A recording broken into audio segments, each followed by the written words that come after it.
welcome back to Sure It'll Be Grand. But you wonder to yourself, it's a Friday. What's going on? And I say to you, how dare you not listen to the end of the last podcast? You owe it to us to listen to every single word that we say, right? What do you think, Owen? Yes, we are here once again with our weekly WandaVision review series every Friday morning. Wait, no. Oh, no, not again. No. This is one of those, in the movies where you just wake up out of bed and there's a cold sweat. Anyway, it's none of that. We're not doing WandaVision because we've done that. But yes, it's Friday and we are doing a new little program where two Irish Egypts give you what they judge to be important news from their point of view. So that means that's don't worry anymore about watching Fox News or the RTE or whatever. Just come to us. We'll give you the important stuff. Good advice in general. Don't watch Fox News. Or RTE. Or RTE. Yes, both. Oh, Cossy's not getting a job at the RTE now. Haha. Both state-funded media mouths. Anyway. Wait. No, it's not, but, anyway. I was about to say, it's Fox. Probably is. Never mind. Anyway, yeah, so we're going to do a few little news bits that we found through the week and, give us an opinion on those. So some right off the top, for any handheld gaming fans, Nintendo Switch OLED hands-on, the next, Nintendo Switch form. We've had the Lite, we had the original, and now there's one that's coming out with a slightly bigger screen. I believe the battery is a little bit bigger, and honestly, I think the general consensus from fans is where's the Pro version? What the fuck is this? Why are you wasting our time? That's the general impression I've been getting from Nintendo fans about this release of yet another Switch variety. I mean, it's the same thing. It's the same Switch, isn't it? It's the same Switch, same games, all that. Yeah. It's just slightly bigger. It's bigger, bit thinner, bigger screen. I think battery's a little bit better. It's like the Switch. It's just a Switch. But it's the next one. But it's not. It's the same. Yeah, it's not the Pro. Don't get me wrong. If they release actually a Pro version, massive battery life, maybe loads of internal. Their processing, like how Xbox and PlayStation have done. They always have that Plus version. They console, but this is not a Plus version whatsoever. It's plus sized, kinda, a little bit. Yeah.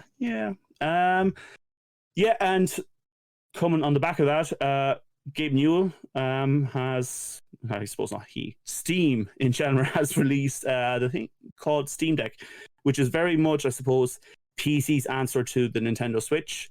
It's a portable handheld console, screen, everything built in, and you should be able to play any PC games on the, obviously, being the size that it is, there's limitations.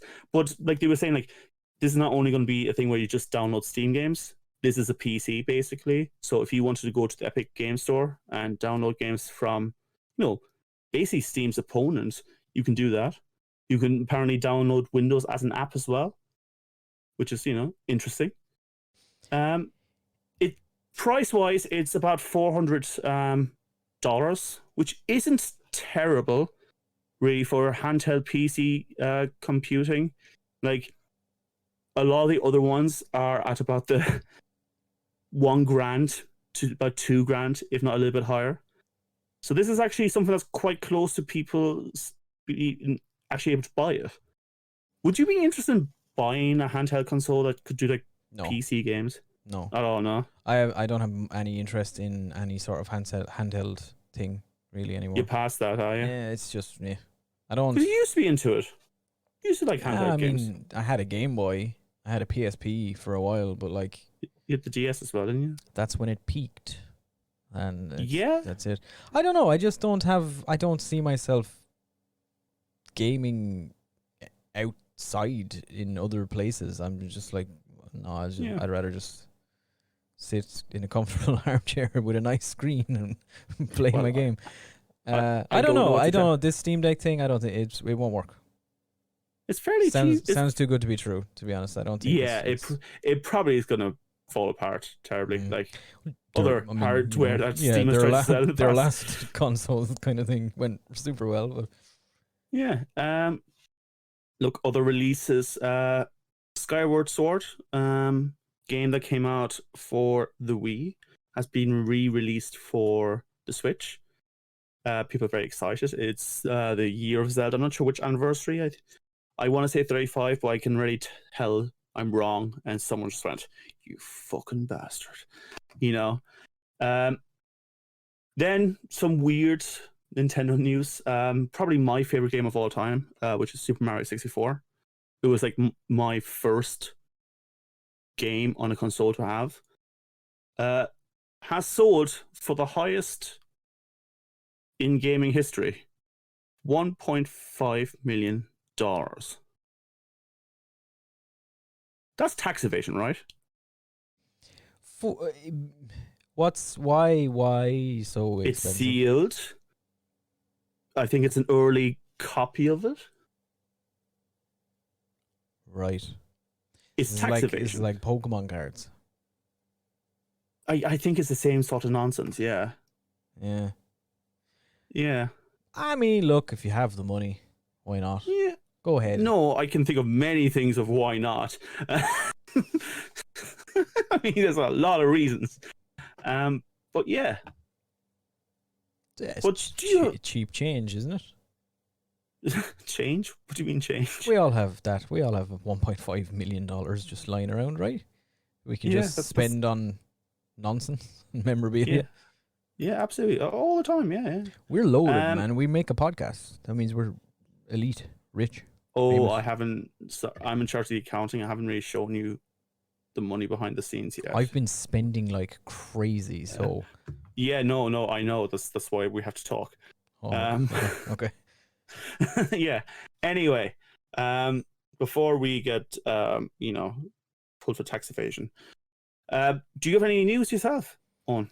There's a couple of things in the movie world that we might hit on. Just some nice stories, I suppose. This is kind of a positive one.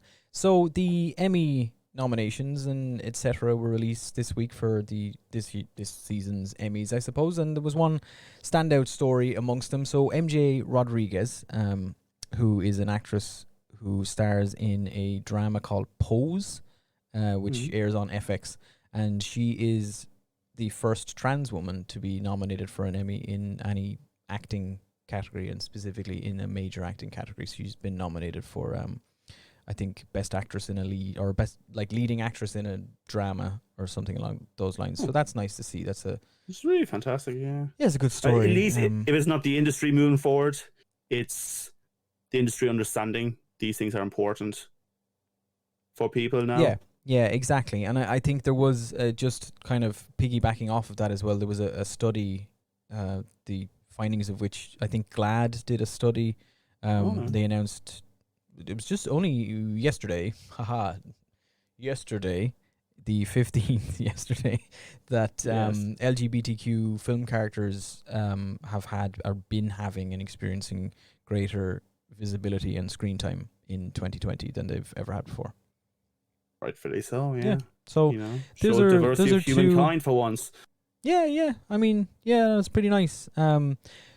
Moving wildly away from that, then Nicolas Cage is in the news this week, as he was supposed to be playing Joe Exotic in a Tiger King movie that Amazon were making, and he has announced this week. That would work.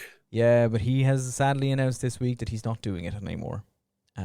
Any reason? Yeah, he basically said that it's been too long, was more or less what he said. He said, I read a couple of scripts, and he said, honestly, it's taking too long, and we're just not going to do it anymore. The hype is...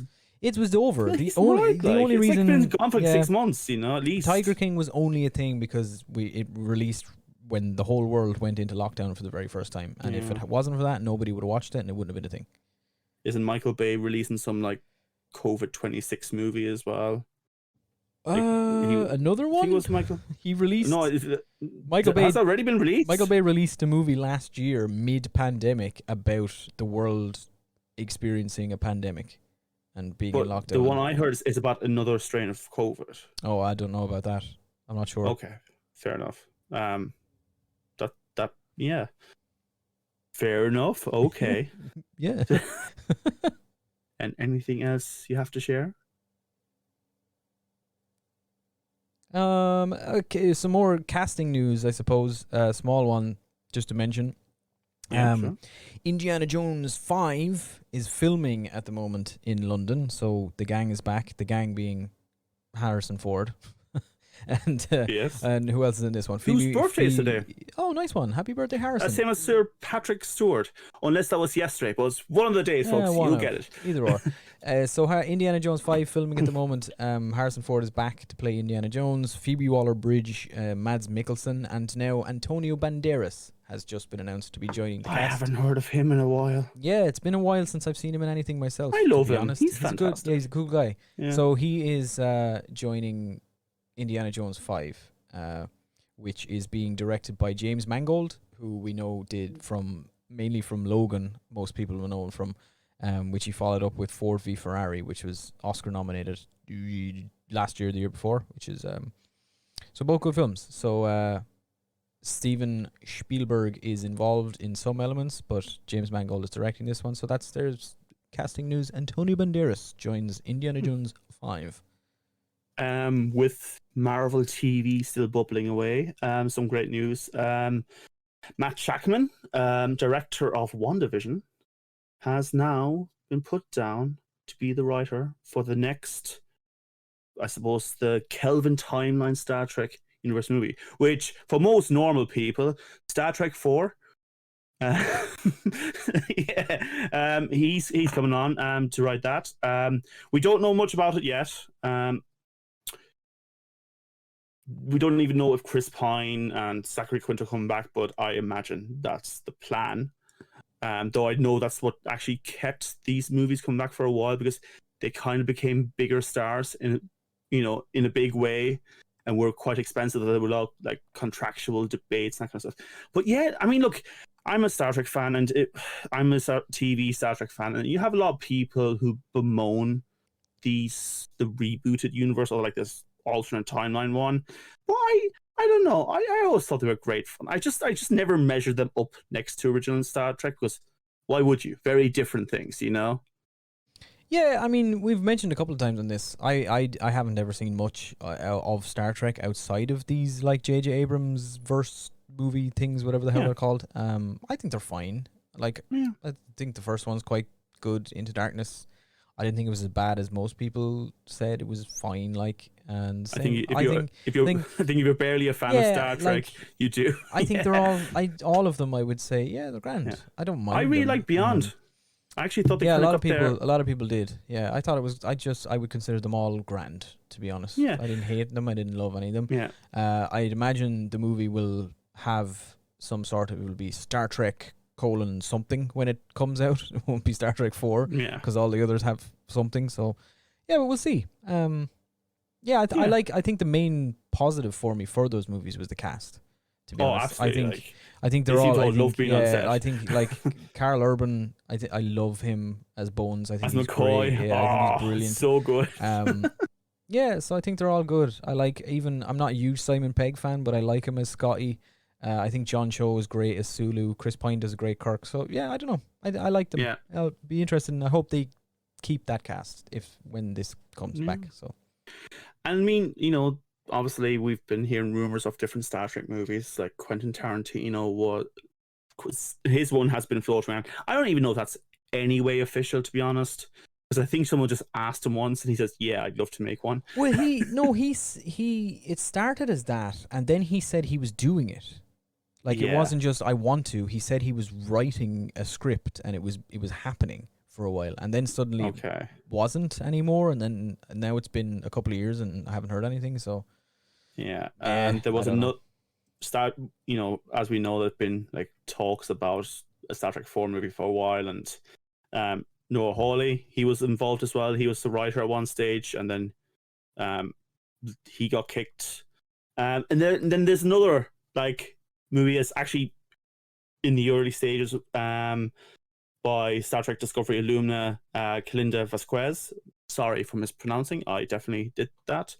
But that's at an early stage. I'm very interested why she's involved, because now obviously I've heard a bit about her and she has Star Trek in her blood her entire life, but she wrote for Discovery. So I'm wondering, do you think like is it going to be part of the Star Trek Discovery sort of story, or because I think it's meant to be an original script, so this is not part of the 1, 2, 3, and 4. It's going to be like a side thing, and from what I can judge, they probably won't be that far apart either. It'll be like a year apart between the two. Yeah, considering she's worked on Discovery previously, you'd imagine if she is going to be writing a movie, it would be in that realm or writing for those characters. Yeah. But it's hard to say. Like production companies and studios seem to be just throwing anything that'll stick out there, as long as it has some sort of franchise name attached to it. They'll just go, yeah, fine, whatever, who cares? Just throw it out there. So what is interesting is that if she's worked for Discovery, she's basically just written for the Prime universe. She hasn't written anything with the Kelvin universe. So my thought is like, this will be the first Prime Star Trek universe movie we've had since First Contact. Or it was Nemesis.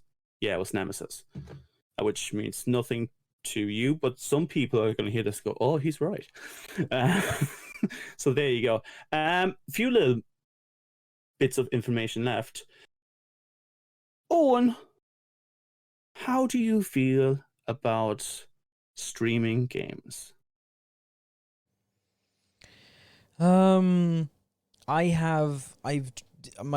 main experience with it is PlayStation's attempt at it. They're like PlayStation Now. PlayStation Now.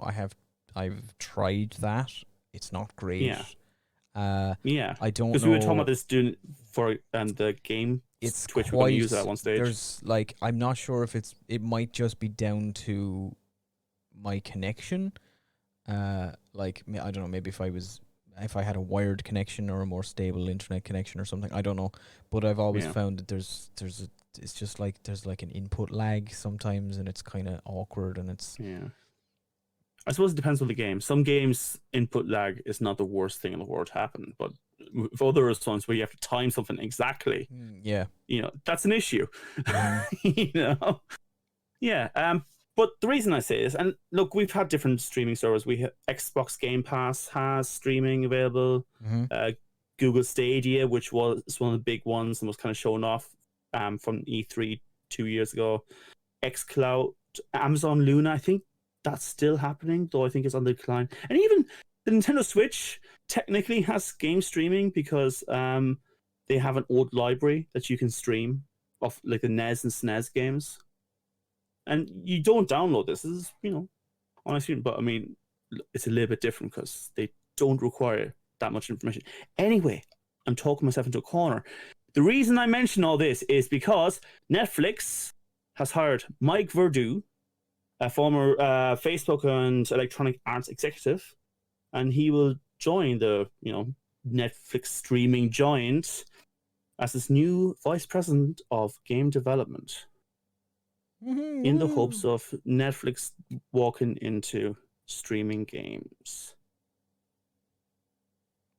Ooh. The silence. This feels to me like Netflix want to start making games. Yeah. That's their next thing that they're gonna edge themselves into. So this might start off at, like, honestly, it's so early in it. We've no idea really how it's gonna work.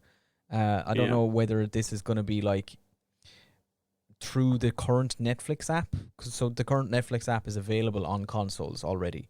So I don't know if this is gonna be Netflix or just gonna, like, now the same way they do with movies, they're just gonna buy the rights to a bunch of games. So suddenly you could stream games through the Netflix app on your PlayStation and just use your PlayStation controller. And then rather than Yeah. area locking the content, they would console lock the content, so you can only stream Sony games on your PlayStation or etc.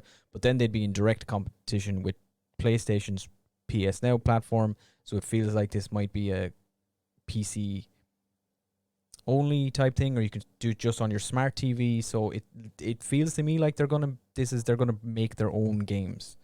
They've brought somebody in and they're gonna do, I don't know. I'm kind of just thinking from memory here, and I could be wrong. I think Xbox Game Pass became available on the PlayStation, or something. Xbox Game Pass became available on another console, or it's becoming available. You can access Xbox Game Pass on PC. Yeah, that's not really. I think it's from another console. Like, yeah. Sorry, I probably should have looked that up. But the thought just came to me now. But here we are. But yeah, I don't know. I hate to be the slippery slope guy, but I'd hate for game streaming to become the norm, because we already look. Owen will be the first one to tell you, I have quite a few games on Steam. But here's the deal. If Steam shuts down, all my games are gone. I have access to none of that. Mm-hmm. So I don't, by definition, really own them if they can be simply taken away from me in a second. And don't get me wrong, there are plenty of plus points to having digital copies, because physical copies can break. They can. We've all scratched a disc or two in our lifetime,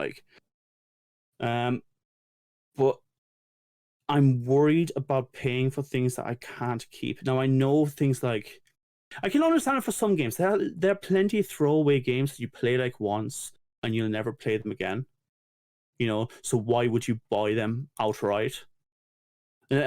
Maybe I'm probably completely wrong with this, but God of War looks like a game to me that you could play it once, or maybe you play it at a legendary version, but then you kind of okay, I'm done with this now. You move on. There's not multitudes of side quests that you can re-experience and role play as a whole different thing. That doesn't really exist for those games. Or I mean, the new God of War, you mean? Like the PlayStation 4 one.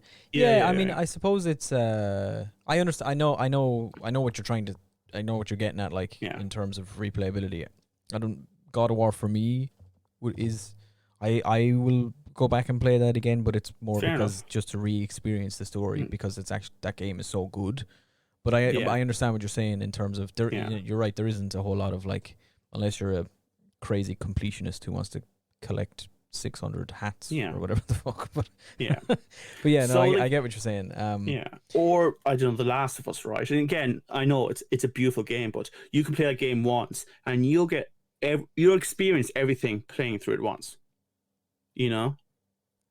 There is no need to go back and what if I do this, or what if I see this? It's all done. So I understand games like that, and it's not to say these games aren't great. They're fantastic games. They're just digested in a different way. I don't mind them being on a streaming platform like the PlayStation Now. I think is $60 a year, and you can play a whole bunch of games. Yeah, PlayStation Now I think is 60 quid a year, something along those lines. And Xbox Game Pass is less. It's nothing. It makes sense for things like that, but for example, I hate saying Skyrim, but Skyrim, how many times have you restarted Skyrim? 67,000. Yeah, I think you're underballing a little bit, but but they are games that you want to go back to, and you want it to be yours. So I don't mind it being as a sub-service. If you say, oh yeah, I'll subscribe to the 60 a year and I get to play some of these games through, and that's it. But I hate for it to become the norm where all games become streaming services. But what if Netflix now start making games to go along with all of their original TV shows? What if we get Bridgerton the game? I can't wait to play BoJack Horseman the game. Too Hot to Handle the game. Somehow. I don't know, but Netflix will know. They'll figure it out. The Princess Switch. The Princess Switch, the movie, the game. Yes. Featuring. Oh, yeah. Okay, I'm sold. Yeah. I'm down. Yeah. But you know what I mean? Like, I don't mind it as a subservice. I don't want it to get enough of a footfall that it'll become. Yeah, I'm not sure it will. I don't think the world is ready yet. Even these like discless consoles haven't really taken off. No. Like the PlayStation 5, the like discless version is way less in demand than most people I know, or anyone who has a discless PlayStation 5 bought it because they couldn't get the regular one. Too like, desperate. Like, just give it to me. me. Like, I just want one, and it is €100 cheaper, so fuck it, I'll just get it. But like, if you have a choice, nobody's gonna pick that option. I don't think. No. Very few. I people. suppose not. I hope not. I mean, I was talking to a friend earlier about it, and it's definitely a fear because I hate being like, oh, if this happens, it might get worse. But this seems to be like this would be very convenient. And let's be fair, everything is going to a subscription these days. Every single thing. You can't buy a piece of software or electronic thing that's not bloody subscription based. Like we know this as Adobe, for example. Like you can't buy Adobe anymore. It's definitely going to affect the price of your Netflix subscription. I think it'll be a separate service for sure. I think it might be an add-on type situation, like the HD thing. Yeah, like I was just about to say it, like they do at the minute, where if you want to stream in HD, you pay them like an extra fucking €2 a month or something stupid. Maybe it'll be something like that. And the thing is, if it works for Netflix, even if it doesn't work, now that Netflix are doing it, Amazon's going to do it. There's going to be Prime Gaming. Amazon is doing it. Everybody's going to go. Amazon Luna.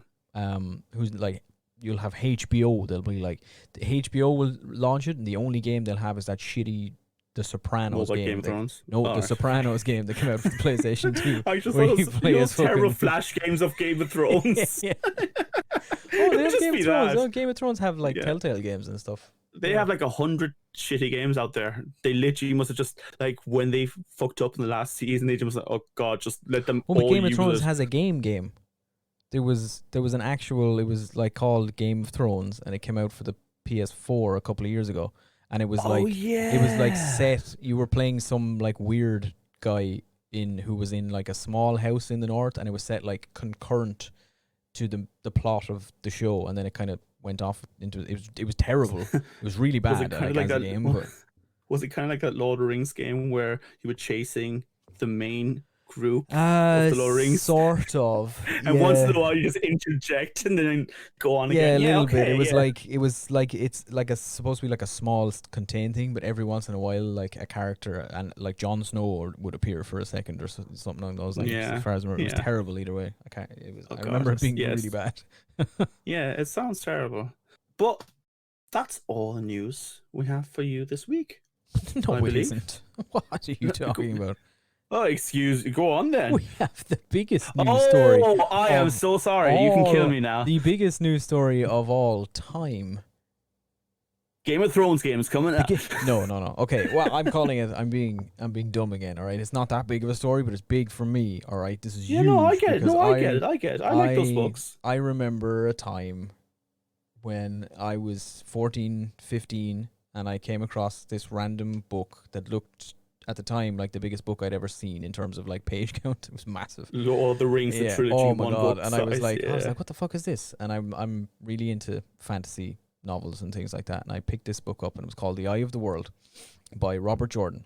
And there's about 10 people who listen to this podcast. Yep, probably. Yes! But if you follow us on Twitter, you will have seen me tweeting about this previously, because I tend to lose my mind every time there's any tidbit of news regarding this. So Amazon have decided recently that they're putting all their chips in fantasy. All right, they're going all in. They're spending like $1 billion on a Lord of the Rings TV show and a Lord of the Rings animated movie and anime and all this crap. They're doing everything, and they bought the rights. Anime?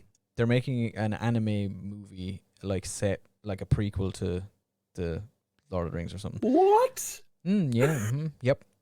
They're making an anime. Nani, Gandalf? Nani. And they're also doing the Kingkiller Chronicle that we mentioned about 10 minutes ago. And also, the biggest one for me is they bought the rights to The Wheel of Time, which is, for those of you who don't know, is a series of high fantasy novels. There's, I think, 14 main novels, and then there's a prequel. He thinks. I act like I don't know. But it is the Wheel of Time. Maybe people do know it because it's the second highest selling fantasy novel series of all time, behind the Lord of the Rings. And the longest one. And the biggest one. It's crazy, and I love it so much. And they're finally... Each book is like a Lord of the Rings size. They're making a TV show. Amazon are making a TV series. Season 1 is set to debut, they've said, just this year. They haven't said specifically when, but there is a Comic-Con live panel happening next week, July 23rd, that we think they're going to show us a trailer and announce the release date, one of the other, if not both. But the big news this week was that they're also making movies. They've announced that separately to the TV show, but in a way that it will act as what they've said, like a companion piece type situation. So it's the same canon. It's the same canon, but it's set. So the concept of the Wheel of Time is that it's a wheel of time. Time is cyclical, all right? Yes. So there's different 4 ages. Different ages, blah, blah, blah.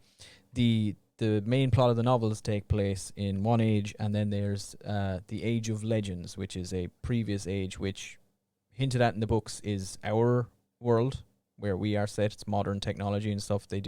Or slightly futuristic. They mention like flying vehicles and stuff, and Mercedes. One guy finds a Mercedes badge at one point. But anyway, they're making movies. And Russia and America at war. Yeah, they're making movies, and they've brought on, now it's early, and this came in a couple of days ago. I think the Hollywood Reporter or Deadline, somebody broke it first, that Zack Stentz, who was a co-writer on the first Thor movie and X-Men First Class, it has been hired to write a script for the first of a trilogy of Wheel of Time movies set during the Age of Legends. So it's the same world, similar to how they're doing the Lord of the Rings. Their Lord of the Rings movie is set during like the Second Age, I think, isn't it? I think it's actually early Third Age. Third Age, one or the other. Yeah, it's like the same world as the Gandalf Frodo story that we know, but like a different time period. Seems to be what they're doing with the Wheel of Time too. They're making the TV series that's like the plot of the novels, and now they're doing this, which is crazy because for so many years nobody was allowed to do anything with the Wheel of Time. A really awful production company called Red Eagle Entertainment somehow managed to get themselves the rights to making TV shows and movies from the Wheel of Time, like years and years and years and years ago, and they just sat on it for ages because they had no money. They were shit. They had nothing. They weren't able to make anything out of it. And oh god, about 6-7 years ago, randomly in the middle of the night, I remember the fandom going absolutely mental, people screenshotting going, what the hell is this? Is this a Wheel of Time thing? It just aired on like FX at like 3 o'clock in the morning. and Billy Zane was in it for some reason.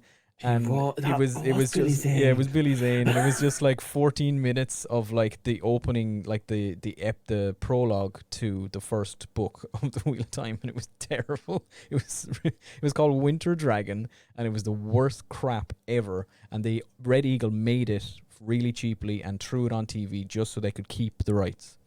And then that happened, and everybody went crazy. And Robert Jordan's widow, Harriet McDougal, who kind of runs his estate and everything since he passed, she finally like worked it out, and then Amazon bought the rights for like stupid money, and they're making stuff out of it. But anyway, it's big, it's exciting news for me. It's really cool, and I wanted to take this opportunity to talk about it in case I never get to again.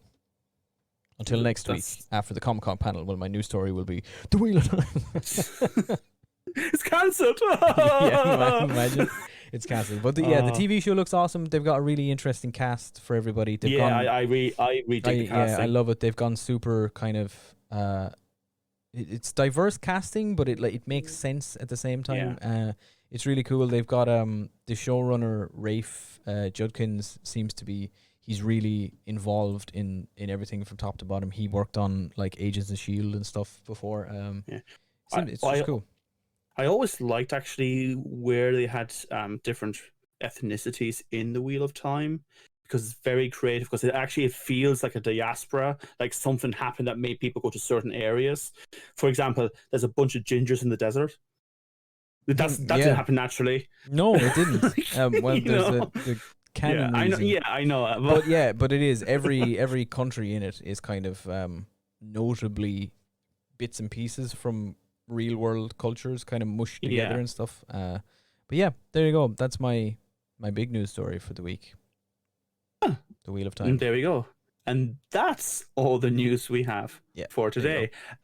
Folks, we hope you enjoyed it. Just a big thing to remember, this is a bit experimental.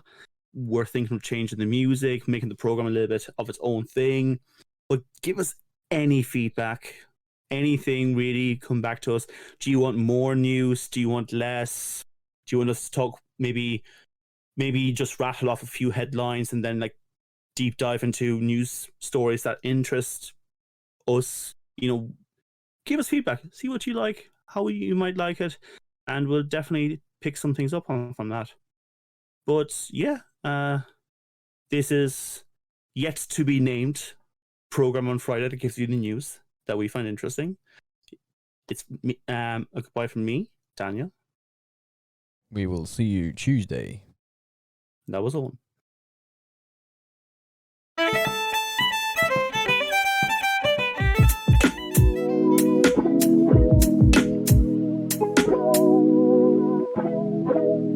Asher, look. It's a big rent.